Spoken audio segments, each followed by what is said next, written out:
എടാ ഞങ്ങൾ നൈറ്റ് ഒരു 10-12 മണിയൊക്കെ ഇറങ്ങാനുള്ള പ്ലാനിലാണ്. നീ നൈറ്റ് ഫുൾ ഓടിക്കൂ. അതിപ്പോൾ മാറി മാറി ഓടിക്കാമല്ലോ. നീ പ്രിയയുടെ കാര്യം അമ്മയോട് പറഞ്ഞോ? ആടാ അതിന് തന്നെ പോണത് ശരിക്കും പറഞ്ഞാൽ.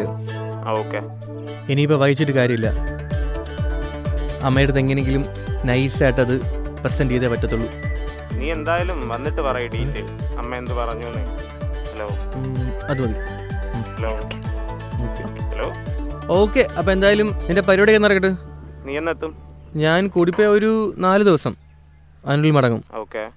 ഇവിടെ എനിക്ക് കുറേ കാര്യങ്ങൾ ചെയ്യാനുണ്ട്. ഓക്കെ ശരിടാ, ബൈ.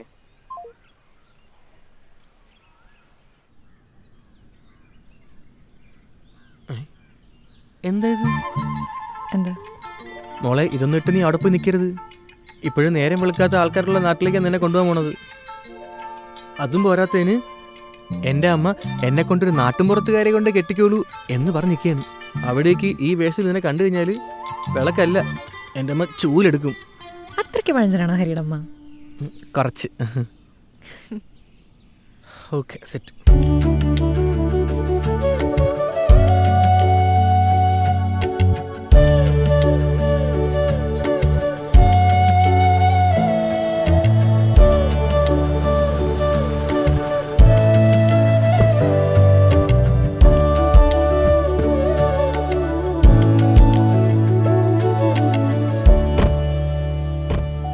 ഇതാണ് എൻ്റെ തറവാട്. എങ്ങനെയുണ്ട്? കൊള്ളാം. ബാ, അമ്മേനെ കാണാം.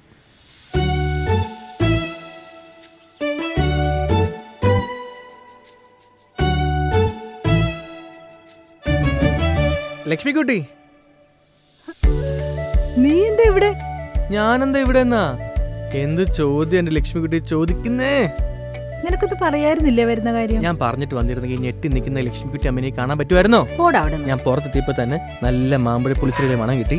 എന്തായാലും ഞാൻ വന്ന സമയം കൊള്ളാം. ഇതുപോലൊരു മാമ്പഴ പുളിശ്ശേരി നീ നിന്റെ ജീവിതത്തിൽ കഴിച്ചിട്ടുണ്ടാവത്തില്ല. വേറെ ലെവൽ ടേസ്റ്റാണ്. അമ്മ, ഇത് പ്രിയ, എൻ്റെ കൂടെ വർക്ക് ചെയ്യുന്ന ആളാണ്. ഇവള് പഠിച്ചൊക്കെ ദുബായിലാണ്. അപ്പോൾ ഞാൻ നാട്ടിൽ വരെന്ന് പറഞ്ഞപ്പോഴേക്കും എൻ്റെ കൂടെ ഇങ്ങനെ വരാമെന്ന് പറഞ്ഞു. ഓക്കെ ശരി, ഞാൻ അമ്മേനെയും കാണിച്ചു തരാമെന്ന് പറഞ്ഞു.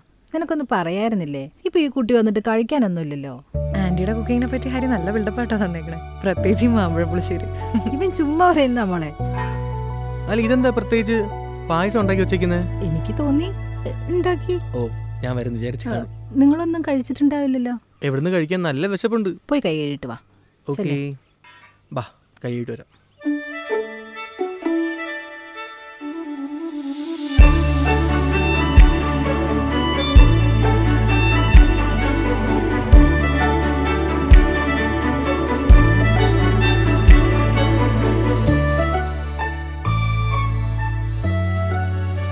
എങ്ങനെയുണ്ട്?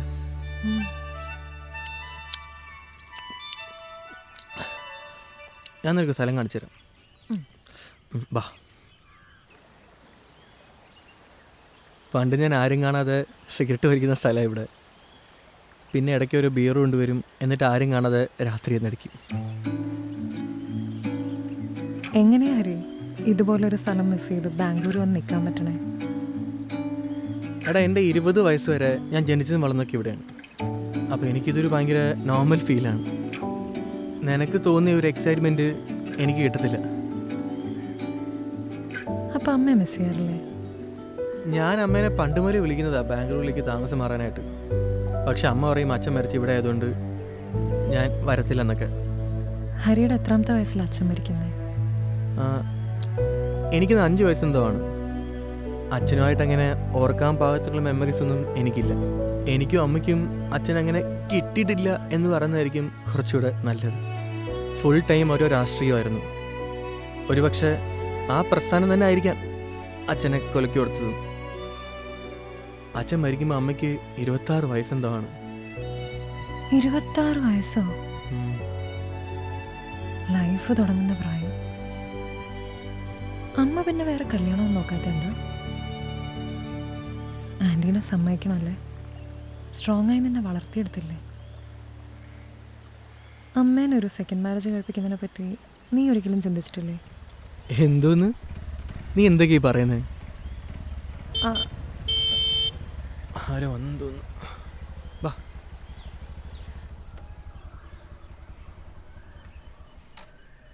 ഉണ്ണെങ്കിലേ ആ മോനെ എപ്പോ എത്തി? എന്തുകൊണ്ട് വിശ്വസിച്ച് എത്ര ആളെ കണ്ടിട്ട്? അതിന് താൻ ആണ്ടിലും കൊല്ലത്തിലും അല്ലേ എത്തുന്നത്. പിന്നെ എങ്ങനെ കാണാനാ? ഇടയ്ക്ക് വിളിച്ചുകൂടെ തനിക്ക്? എപ്പോഴും വിളിക്കണം വിചാരിക്കും, പിന്നെ ഓരോ തിരക്കായിട്ടങ്ങ് വിട്ടു. എല്ലാവർക്കും തിരക്ക് തന്നെ. അങ്കിൾ ഇത് പ്രിയ, എൻ്റെ കൂടെ ഓഫീസിൽ വർക്ക് ചെയ്യുന്നതാണ്. പ്രിയ, ഇത് ഉണ്ണിയങ്കിൾ, അച്ഛൻ്റെ ക്ലോസ് ഫ്രണ്ടായിരുന്നു. അങ്കിൾ ഞാൻ വന്നു എന്നറിഞ്ഞ് വന്നതാണോ? അമ്മ ഒരു മരുന്ന് വാങ്ങണ കാര്യം പറഞ്ഞിരുന്നു. ഓ, അതുകൊണ്ട് വന്നതാ. താൻ വന്നു ഈ വണ്ടി കണ്ടപ്പോൾ എനിക്ക് മനസ്സിലായി. ഞാൻ അമ്മേനെ വിളിക്കാം. അമ്മേ, ദേ ഉണ്ണിയങ്കിൾ വന്നേക്കുന്നത്. അതെ വരുന്നേ. പിന്നെ എന്തൊക്കെയാ തൻ്റെ വിശേഷങ്ങൾ? ജോലിയൊക്കെ എങ്ങനെ പോകുന്നു? നല്ല തന്നെ. ഒരു വിശേഷമുണ്ട്, അത് ഞാൻ പറയാം. ഇതാ, സ്ഥിരം കഴിക്കുന്ന മരുന്ന് കിട്ടിയില്ല. ഇത് വേറെ കമ്പനിയുടെ, കഴിക്കുന്നതുകൊണ്ട് കുഴപ്പമൊന്നുമില്ല. ശരി, ഓക്കെ, ഞാൻ പോവാ. Okay, party meeting. ശരി ശരി. ഉണ്ണി ഒന്ന് നിന്നേ, ഇപ്പൊ വരാം. കുറച്ച് മാമ്പഴ പുളിശ്ശേരിയും പായസാണേ. എന്നാ ശരി. അങ്കിളെ ഒരു minute. Happy birthday. Thank you. രതീഷിൻ്റെ വാട്സാപ്പ് സ്റ്റാറ്റസ് കണ്ടായിരുന്നു. ശരി.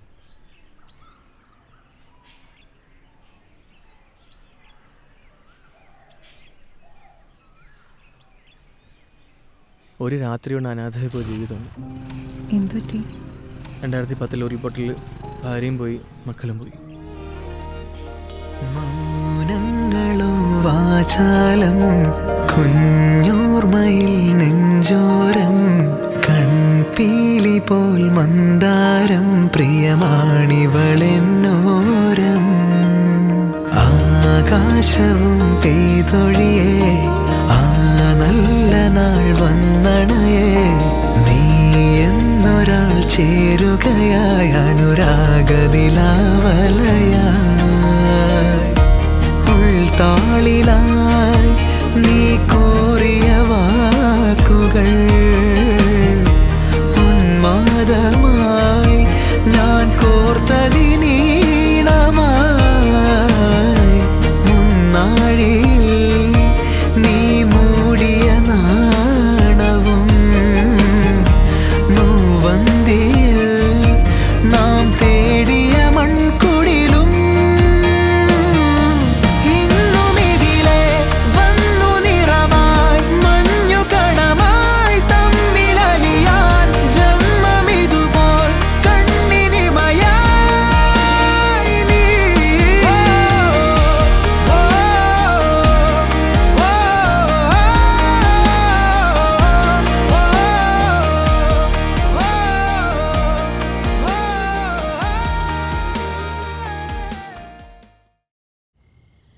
ദേ ഒരു വയസ്സുള്ളപ്പോൾ ഫോട്ടോ ആയത്. ഇതിലാന്ന് തോന്നുന്നത്. നിങ്ങൾ ഇഷ്ടത്തിലാണല്ലേ? എനിക്ക് മനസ്സിലാവും. ആൻറ്റി അത് ആൻറ്റിയല്ല, അമ്മ, അങ്ങനെ വിളിച്ചാൽ മതി കേട്ടോ. എന്നെക്കൊണ്ട് സമ്മതിപ്പിക്കാനാണല്ലേ അവൻ്റെ ഈ കാട്ടിക്കൂട്ടലുകളൊക്കെ? അവൻ എന്താണ് ഇഷ്ടം അത് തന്നെയാണ് എൻ്റെ ഇഷ്ടം. എനിക്കാണെങ്കിൽ മോളെ ഇഷ്ടമായി. മോളുടെ അച്ഛനും അമ്മയൊക്കെ? എനിക്ക് 10 വയസ്സുള്ളപ്പോൾ സെപ്പറേറ്റ് ആയത് അവർ. ഇപ്പം രണ്ടുപേരും അവരവരുടെ ഫാമിലിയൊക്കെ ആയിട്ട് ദുബായിലുണ്ട്. എല്ലാ മാസവും ചിലവിന് കാശ് അയച്ചിരുന്നൊരു ബന്ധം, അത് മാത്രമേ ഇപ്പം ഞങ്ങൾ തമ്മിലുള്ളൂ.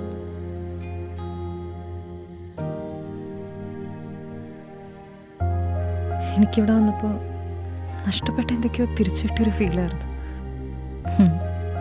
ആരുമില്ല എന്ന് വിചാരിക്കണ്ട കേട്ടോ, മോൾക്ക് ഇനി അമ്മയുണ്ട്.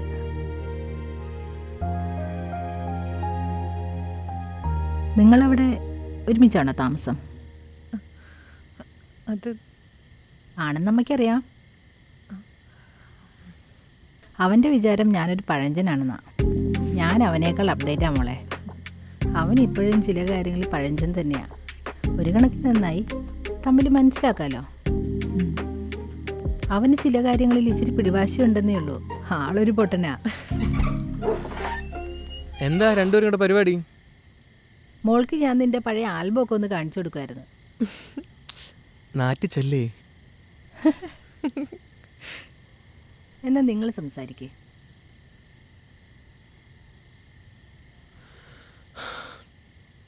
എന്തായിരുന്നു അമ്മയായിട്ട് കാര്യമായിട്ട് സംസാരം?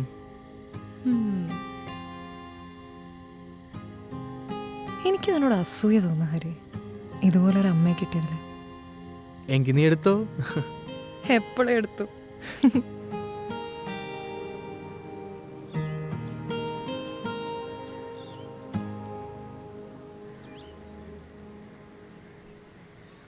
അമ്മേ, എന്താടാ? അമ്മ, ആ, എനിക്ക് അമ്മയുടെ അടുത്തത് എങ്ങനെ പറയണമെന്നൊരു നീ പിടിയില്ലായിരുന്നു. പറഞ്ഞോ. അമ്മ ഓക്കെ അല്ലേ? അവളെ ഇഷ്ടപ്പെട്ടല്ലോ അല്ലേ? എനിക്കിഷ്ടേടാ, നല്ല വെച്ചല്ലേ അത്. ആ, എനിക്ക് വേറൊരു കാര്യം കൂടെ പറയാനുണ്ടായിരുന്നു. എന്താടാ, പറഞ്ഞോ. നമുക്ക് കല്യാണം ഉടനെയാണ് നടത്തണം. ആ, കാരണം എനിക്ക് US നിന്ന് ഒരു ഓഫർ വന്നിട്ടുണ്ട്. 6 മാസത്തിനകം എനിക്ക് അവിടെ ജോയിൻ ചെയ്യണം. അമേരിക്കയ്ക്കോ? ആ അതെ, നല്ല ഓഫറാണ്, കുറച്ച് പേർക്ക് കിട്ടുന്ന ഓഫറാണ്. പക്ഷേ എനിക്ക് അമ്മയുടെ കാര്യം ആലോചിച്ചപ്പോഴാണ് ഒരു വിഷമം. ഞാൻ പോയി കഴിഞ്ഞാൽ പിന്നെ അമ്മ ഒറ്റയ്ക്കാവത്തില്ലെന്നാണ് ഞാൻ ആലോചിക്കുന്നത്. അതൊന്നും കുഴപ്പമില്ലടാ, നീ പോയിക്കോ. ഞാനല്ലെങ്കിൽ ഇവിടെ തനിയല്ലേ, നീ ധൈര്യമായിട്ട് പോകാനുള്ള കാര്യങ്ങളൊക്കെ നോക്കിയോ. അമ്മ 1 വർഷത്തെ കാര്യമുള്ളൂ, അത് കഴിഞ്ഞ് ഞാൻ അമ്മേനെ തിരിച്ചങ്ങ് കൊണ്ടുപോകാം. ഞാൻ അമേരിക്കയ്ക്കോ? ഒന്ന് പൊയ്ക്കേടാ അവിടുന്ന്. അമ്മേ, ഞാൻ കാര്യമായിട്ടാണ് പറഞ്ഞത്. ഞാനൊന്നുമില്ല, എനിക്ക് വിമാനത്തിൽ കയറാൻ പേടിയാ. നീ പോകാനുള്ള കാര്യങ്ങളൊക്കെ നോക്കിയോ.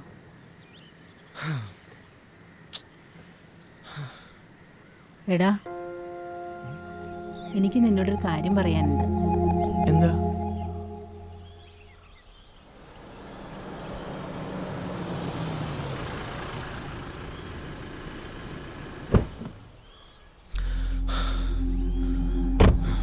ആ ധാര ഇത്. വാ വാ. എന്താ മോനെ ഇങ്ങോട്ടേക്കൊക്കെ വരാൻ തോന്നിയത്? അങ്കിളെ, അമ്മ എല്ലാം പറഞ്ഞു. വളരെ മോശമായിപ്പോയി. നിങ്ങൾ ഇങ്ങനെയല്ല ഞാൻ കണ്ടത്. ഒന്നിലും അച്ഛൻ്റെ ബെസ്റ്റ് ഫ്രണ്ട് ആയിരുന്നല്ലോ നിങ്ങൾ. മോനെ ഞാൻ പോകുമ്പോൾ അമ്മേനെയും കൊണ്ടുപോകും. ഇനി അമ്മേനെ കാണരുത്, എനിക്കിത് ഇഷ്ടമല്ല. ഞാൻ എന്തെങ്കിലും പറഞ്ഞാൽ കൂടിപ്പോവും. അത് നിങ്ങൾ താങ്ങത്തില്ല.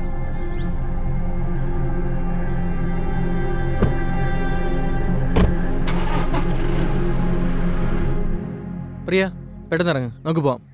എന്തു പറ്റി? പെട്ടെന്നെന്താ? ആന്നുമില്ല, നീ പെട്ടെന്ന് ബാഗ് ബാക്കി, നമുക്ക് പോവാം. അല്ല, എങ്ങോട്ടാന്ന് പറ. ഇനി അച്ഛൻ്റെ ഇമോഷൻ പറഞ്ഞ് ഇവിടെ നിൽക്കാൻ ഞാൻ സമ്മതിക്കത്തില്ല. ഞാൻ പോകുമ്പോൾ കൂടെ കയറി പോര്, അല്ലെങ്കിൽ നാട്ടുകാരെ കളിയൊക്കെ കേൾക്കേണ്ടി വരും.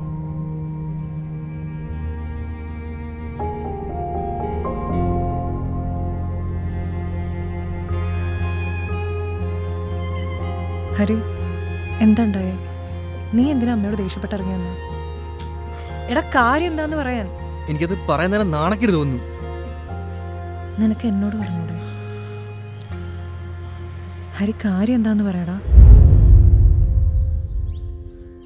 നീ എങ്ങനെ എടുക്കുമെന്ന് എനിക്കറിയില്ല. അമ്മ പറഞ്ഞു, അമ്മയ്ക്ക് എൻ്റെ അടുത്ത് എന്തുകൊണ്ട് പറയാലോ. എടാ, ഞാനും ഉണ്ണിയെങ്കിലും തമ്മിൽ സ്നേഹത്തിലാ. എന്ത്? എടാ, നിനക്കിതെങ്ങനെ മനസ്സിലാവുമെന്ന് എനിക്കറിയില്ല. ഒരിക്കൽ പോലും ഇനിയൊരു ജീവിതത്തെക്കുറിച്ച് ഞാൻ ചിന്തിച്ചിട്ടില്ല. പിന്നെ നമ്മൾ പോലും അറിയാതെ ഒറ്റയ്ക്കായി പോണ ചില സമയത്ത് ചിലർ നമ്മുടെ ജീവിതത്തിലേക്ക് കടന്നു വരും. എനിക്ക് ഉണ്ണിക്ക് ഞാനുമായിരുന്നു അത്. നിനക്കിത് എത്രത്തോളം മനസ്സിലാവുമെന്ന് എനിക്കറിയില്ല. എടാ, നിനക്ക് സമ്മതമാണെങ്കിൽ ഞങ്ങൾക്ക് ഒരുമിച്ച് ജീവിച്ചാൽ കൊള്ളാം.